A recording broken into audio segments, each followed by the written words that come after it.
Hola a todos, bienvenidos a Aprendiendo Contabilidad con el profesor Manlio. Estaremos revisando la lección número 4, que se refiere a las cuentas de capital, cuentas complementarias de activo e inicio de registros contables.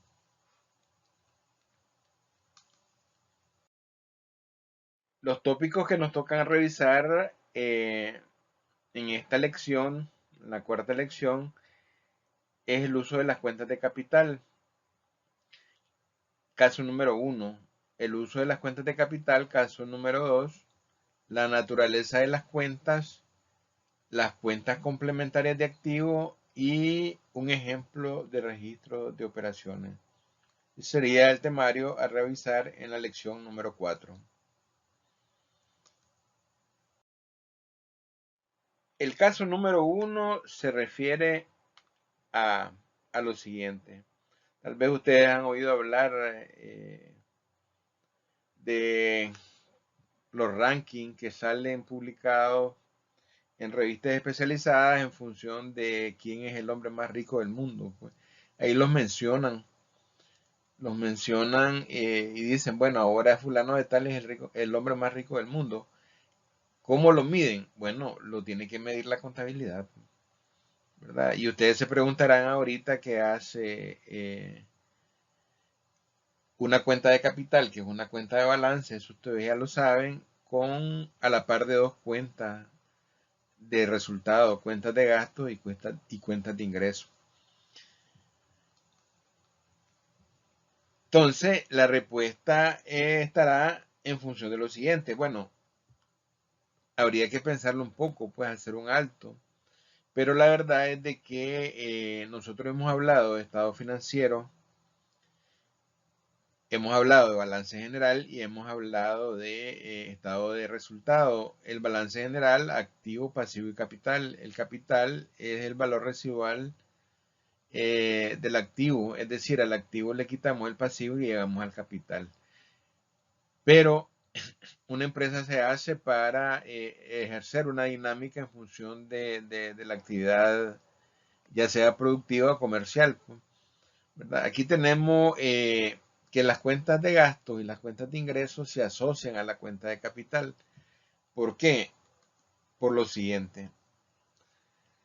Nosotros fundamentamos que el resultado neto de las operaciones de pérdida y ganancia aumentarán o disminuirán el capital de la empresa o del individuo. ¿Qué quiere decir? En este caso, las cuentas de ingreso eh, tuvieron registro de 173.000 córdobas y las cuentas de gasto tuvieron 140. Al final del ejercicio o al final de periodos intermedios que pueden ser mensuales, nosotros debemos de comparar esos resultados y mandarlo donde corresponde, a donde corresponde a un aumento del capital. ¿Ya? Es decir, el capital aumenta en 33.000 córdobas porque los ingresos fueron mayor que los gastos en la dinámica contable, ¿verdad? Eso significa de que el nuevo capital, ¿ya? Del empresario, de la persona natural, del capitalista, ¿ya?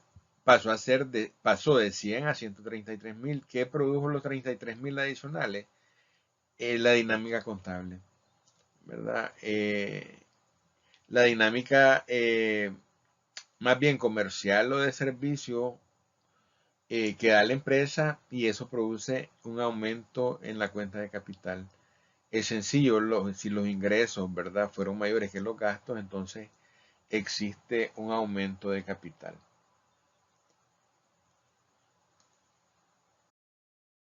Pero el caso número 2, ya nosotros ya sabemos, ¿verdad?, por qué tenemos asociado ahí las cuentas de gasto y las cuentas de ingresos a la cuenta de capital. ¿Por qué? Porque el resultado va a parar a la cuenta de capital. ¿Verdad? Como ya sabemos, dice el efecto que se produce en las operaciones de gasto y de ingresos, lo tenemos claro y su efecto neto se manifiesta en la cuenta de capital. Pero ahora tenemos una situación contraria. Los gastos fueron mayor que los ingresos.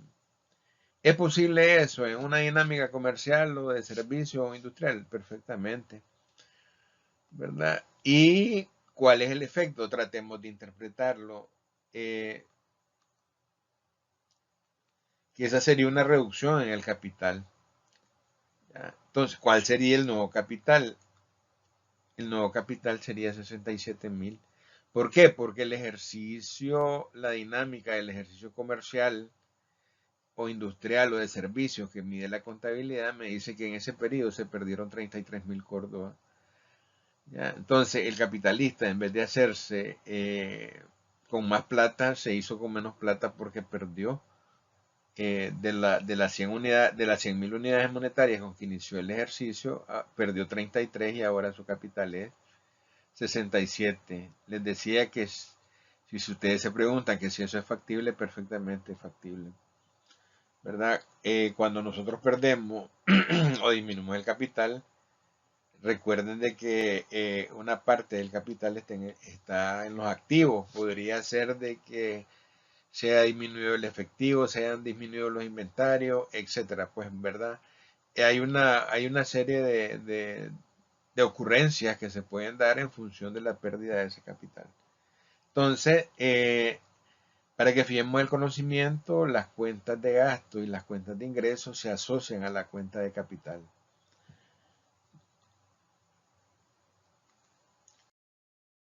La naturaleza de las cuentas. Las cuentas tienen naturaleza por defecto, pues, ¿verdad? Una cuenta de activo, su naturaleza es deudora. ¿Qué quiere decir eso? Que normalmente las cuentas de activo tienen mayores movimientos en el debe que en el haber. ¿Ya? Entonces, cuando se establece un saldo de las cuentas de activo, esos saldos son de naturaleza deudora. Las cuentas de pasivo, nosotros ya, si asumimos el conocimiento que hemos venido revisando, cuentas de pasivo y cuentas de capital tienen un comportamiento diferente a las cuentas de activo. Por lo tanto, las cuentas de pasivo y de capital van a ser de naturaleza acreedora. Importante dominar esa parte, ¿no? Ahora, la cuenta de gastos, que decimos nosotros que se deriva de la cuenta de capital, es de naturaleza deudora porque cuando nosotros registramos un gasto, cargamos a la cuenta de gasto y acreditamos donde corresponde. Y así pasa con la cuenta de ingresos. La cuenta de ingresos es de naturaleza acreedora, ¿verdad? Pero, ¿qué pasaría? ¿Qué pasaría, verdad? Y es una buena pregunta. Si una cuenta de activo a la hora de determinar un balance presenta un saldo contrario a su naturaleza, ¿ya? Entonces, algo anda mal. diríamos que efectivamente algo anda mal, ¿verdad? Y tendríamos que, bueno, no ponernos a llorar, sino de que tendríamos que buscar la causa y corregirla, porque no podemos presentar en un balance saldos que son contrarios a su naturaleza. Ejemplo, la cuenta de caja tiene que tener un saldo positivo siempre, pues, porque no podemos decir de que en caja tenemos menos 50 Córdoba. ¿Cómo interpretar que en caja tenemos menos 50 Córdoba? Es bastante difícil de explicarlo. Excepción a la regla de la naturaleza. Eh, Había mencionado yo en una de las lecciones anteriores que el tema de las cuentas complementarias de activos las íbamos a revisar muy especialmente, pues, ¿verdad? Hay otras, pero las más comunes son esas que nosotros tenemos ahí. Estimación para cuentas incobrables, estimación para inventarios obsoletos y la depreciación acumulada. Cuando nosotros utilizamos la estimación para cuentas incobrables, cuando tenemos una duda razonable en función de que lo que tenemos expresado en la cuenta de cuentas por cobrar o cliente, ¿verdad? Hay un porcentaje que es de dudosa recuperación. Entonces, la contabilidad manda a que nosotros hagamos uso de la estimación para cuentas incobrables para expresar de la forma más razonable en el balance general el saldo de las cuentas por cobrar. Lo mismo pasa con la estimación para inventarios obsoletos, pues, es decir, se aplica a varias empresas que manejan inventario y que por su naturaleza pueden ser o se pueden convertir en inventarios obsoletos. Entonces, al final del año, cuando se van a preparar estados financieros, se tira y se establece una estimación de inventarios obsoletos para disminuir el valor del inventario y que este sea lo más razonablemente posible. Y si es la depreciación acumulada, la depreciación es un concepto, ¿verdad?, que se refiere a la pérdida de valor de los bienes en uso, ¿verdad? Por ejemplo, nos referimos a una maquinaria, nos referimos a un automóvil, nos referimos a una computadora que con el paso del tiempo va perdiendo su valor. Ese valor nosotros debemos de expresarlo en una cuenta complementaria de activo que se conoce como depreciación acumulada. Y aquí es la excepción a la regla, pues si nosotros estamos hablando de cuentas complementarias de activo y decimos de que el activo es de naturaleza deudora, estamos diciendo que es de naturaleza acreedora y corresponde a una cuenta de activo. Ok, entonces aquí viene el asunto, cómo presentarla. Una cuenta de activo que podría ser, ya decíamos, las cuentas por cobrar y tenemos una estimación para cuentas incobrables. Estas cuentas incobrables se presentan en el activo pero restando en la cuenta titular. Entonces el efecto es de que el valor de las cuentas por cobrar menos la cuenta complementaria de activo denominada esta estimación para cuentas incobrables se resta y presenta el efecto neto en la cuenta de balance.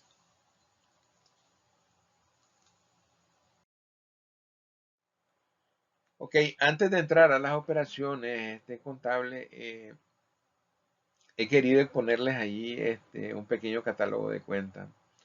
El catálogo de cuentas, ¿para qué sirve y qué cosa es? Pues, ¿verdad? Entonces, el catálogo de cuentas tiene como objetivo armonizar, ¿verdad? Uniformar y facilitar el trabajo operativo y de análisis de la información financiera, pues. Ahí nosotros vemos los nombres de las cuentas y a la par, al lado izquierdo de la cuenta, aparece una numeración, ¿verdad? Esa es la numeración más sencilla, es decir, es completamente numérica. Podría ser que puede existir una combinación alfanumérica, pues es decir, una combinación de letras y de números, porque eso se maneja a través de convencionalismo, pues es decir, eso no es una camisa de fuerza. Además, una contabilidad se puede llevar manual, ¿verdad? Y se puede llevar automatizada. Cuando nos referimos a sistemas de contabilidad automatizada, el código contable es más rígido. Tiene que sujetarse a algunos estándares que tienen que ver con el programa de contabilidad, ¿verdad? Pero ahí le hemos puesto nosotros para determinar lo siguiente, de que es estrictamente necesario cuando nosotros llegamos a una empresa y vamos a llevar la contabilidad. Normalmente este catálogo de cuentas contables no existe. Y si llega un contador a la cuenta de ventas de crédito, por ejemplo, que podría ser una cuenta de cliente, otro le pone cuentas por cobrar y clientes, se los aclaro que es prácticamente lo mismo, ¿verdad? Pero lo que le quiero decir es de que alguien podría llegar e imponer en su momento lo que él cree conveniente, pues. Entonces, una manera de restringir de que cuando llegue un nuevo contador a montar un sistema, a seguir el sistema de contabilidad, se atenga a lo que está establecido en el catálogo de cuentas. Ok, vamos a hacer una práctica de operaciones entre cuentas de balance. entre cuentas de balance, fijémonos bien. Ahí están los puntos, iniciamos un negocio, aperturamos una cuenta de cheque, compramos mobiliario, adquirimos inventario, recibimos un préstamo. Son las operaciones cajoneras y que se dan a diario en una institución. Ahí está numerado. En la siguiente lámina nosotros tenemos la solución. Cada uno de los movimientos que están ahí, el movimiento es anotar al lado izquierdo o al lado derecho de la cuenta, independientemente que sea de activo, pasivo, capital, ¿verdad? Entonces está referenciado. Pero si ustedes se fijan en lo siguiente, aparece una letra S en rojo. La he querido poner, le he querido poner de esa manera para que llame la atención. Normalmente los rojos son prohibitivos en contabilidad, pues o escribimos azul o escribimos en negro, ¿verdad? Pero, ¿qué pasa? Miremos la cuenta de caja. Caja tiene un movimiento deudor o un débito de 300.000 Córdoba y tiene un crédito de 280.000. ¿Qué cosa es 20.000? Es el saldo. ¿Cómo obtenemos el saldo? La suma de los débitos menos la suma de los créditos. Eso nos da el saldo. Y si nosotros nos referimos a láminas anteriores en esta misma lección, decimos que una cuenta de activos es de naturaleza deudora y ese es lo que estamos viendo ahí, ¿verdad? Que los 20.000 es de naturaleza deudora. Mobiliario y equipo, naturaleza deudora.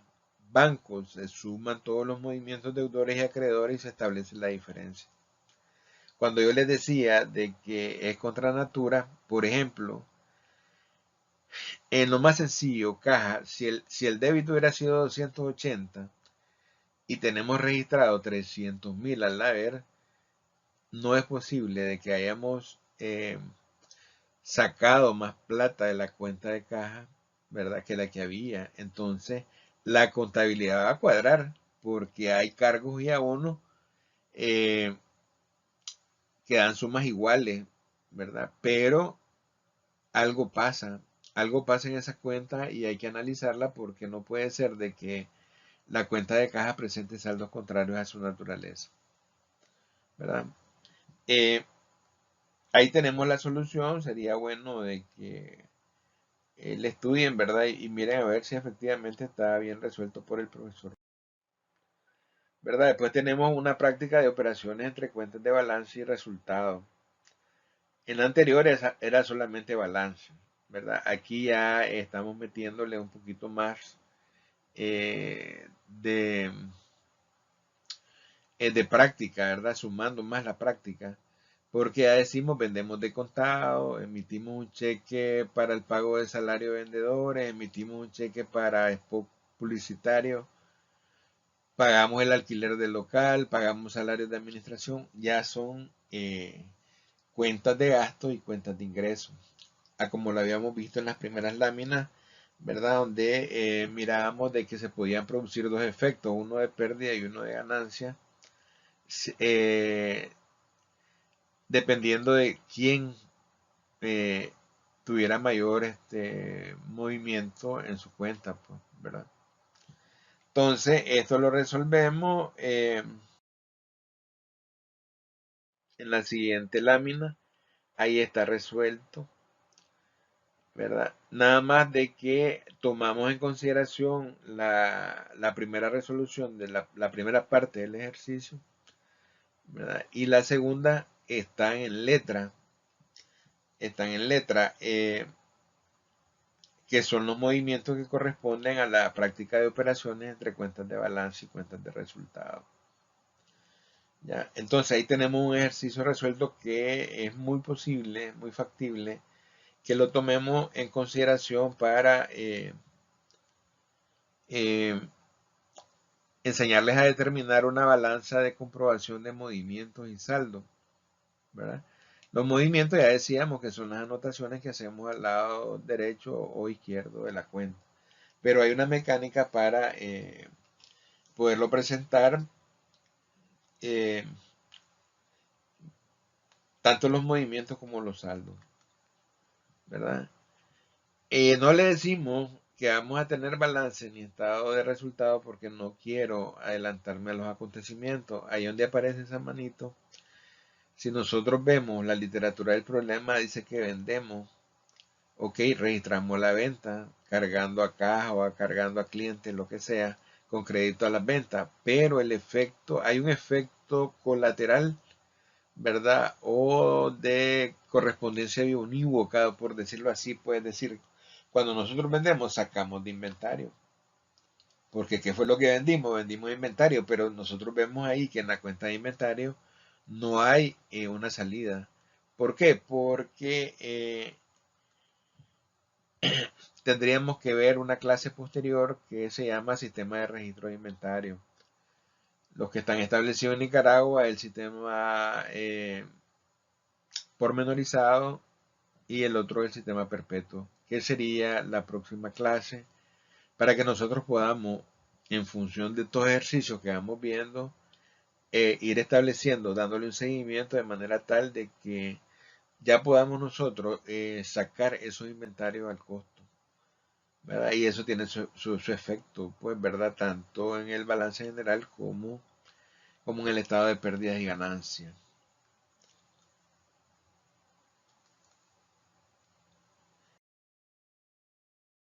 Sección 5, como lo habíamos planteado, estudiaremos cómo determinar el costo de la mercancía vendida, que es lo que se conoce como costo de venta.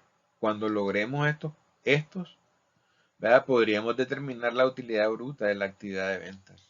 Y si ya determinamos la utilidad bruta de la actividad de ventas, sí, podríamos hacer ya los estados financieros partiendo de la balanza de comprobación que vamos a ver en primera instancia en la próxima lección. Como siempre, ¿verdad? Un placer. Nos vemos en la próxima.